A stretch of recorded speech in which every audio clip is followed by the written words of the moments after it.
Xylara's breathing was shallow, her thin fingers trembling as she clutched the shattered remains of her communicator. The jungle around her was alive with sound. Alien creatures chittered and howled, their calls echoing through the thick canopy. She glanced over her shoulder, her large, violet eyes scanning for any sign of movement. The predator was close. She could feel it. The crash had been chaos. One moment, she and her research team were orbiting the remote planet of Kalos 7, studying its unique biosphere. The next, they were spiraling toward the surface, systems failing as alarms blared. She'd managed to eject in time, but her landing pod had been damaged, leaving her stranded and alone. The others were either scattered or she didn't want to think about it. Humans. Somehow, this had to be their fault. Their violent reputation was legendary across the galaxy. Warmongers. Destroyers. Her people, the Rytharii, had long regarded humanity as little more than a scourge, a brutal species that clawed its way to dominance through sheer aggression. She had no proof they were responsible for the crash, but it was easier to blame them than face the suffocating fear creeping through her. The growl came from behind her, low and guttural. Her body froze. Slowly, she turned her head to see it, a creature twice her height, its sleek body covered in shimmering scales that blended perfectly with the foliage. Its amber eyes locked onto her, and a row of serrated teeth glinted in the dappled light. She stumbled backward, heart pounding, her mind racing for a solution. The cliff's edge loomed just behind her. There was nowhere left to run. The beast crouched, muscles coiling, ready to pounce. Xylara clenched her fists, closing her eyes in anticipation of the inevitable. A loud crack split the air, and a searing burst of light illuminated the predator's face.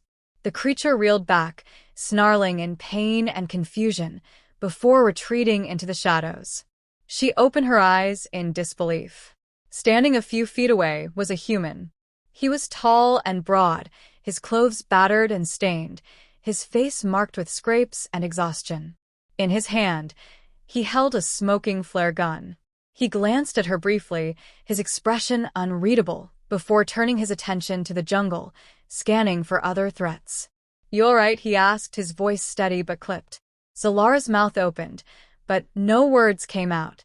Her entire body was trembling. A human had just saved her. Her people's stories painted them as monsters, yet here he was, standing between her and certain death. "Hey," he pressed, his tone impatient. "Are you hurt?" She stammered, shaking her head. Why would you help me?" He raised an eyebrow at her question but didn't answer. Instead, he turned and gestured for her to follow. "You can stand there asking questions, or you can move. That thing'll be back with friends." Still paralyzed with shock, she hesitated. His gaze hardened. "Suit yourself," he said, starting to walk away. Instinct kicked in. Xylara scrambled after him. Xylara followed him reluctantly, her eyes darting between the jungle's shadows and the man ahead. He moved with a confidence she didn't understand, his boots crunching softly against the alien foliage. Every few steps, he'd glance over his shoulder, either to check on her or ensure they weren't being followed. She couldn't decide which. "Who are you?" she finally asked, her voice sharper than intended. "John," he replied without looking back. "That's it? Just John? That's all you need to know?" His curt tone irritated her, but she let it go. The jungle seemed to close in around them, the air thick with tension. As they pushed deeper, Xylara couldn't help but notice how effortlessly he navigated the terrain. Where she stumbled over roots and slipped on moss-covered rocks, he moved with a practiced ease. It was infuriating. "Why are you here?" she demanded, her frustration bubbling over. "Same reason as you, I imagine." "Bad luck," he said simply. "Were you part of the crash?" "No," she frowned. "Then how?" "I said no questions," he cut her off, his tone final. Xylara clenched her jaw, glaring at his back. She wasn't used to being dismissed, especially not by a human. Still, his presence was undeniably reassuring, even if she didn't want to admit it. The predators hadn't returned, and she suspected it was because of him. They walked in silence for a while, the only sounds coming from the jungle and their footsteps. Eventually, they came to a small clearing. John stopped abruptly, holding up a hand. Xylara froze, her heart pounding as she scanned the area. "Quicksand," he said, pointing to a patch of ground that looked no different to her than the rest. "Stay close and step where I step." She nodded, swallowing her pride. As they carefully made their way around the danger, she decided to break the silence again. "You act like you've done this before. Survived?" "Yeah, a few times," he replied, his tone lighter now, almost amused. "Comes with the job."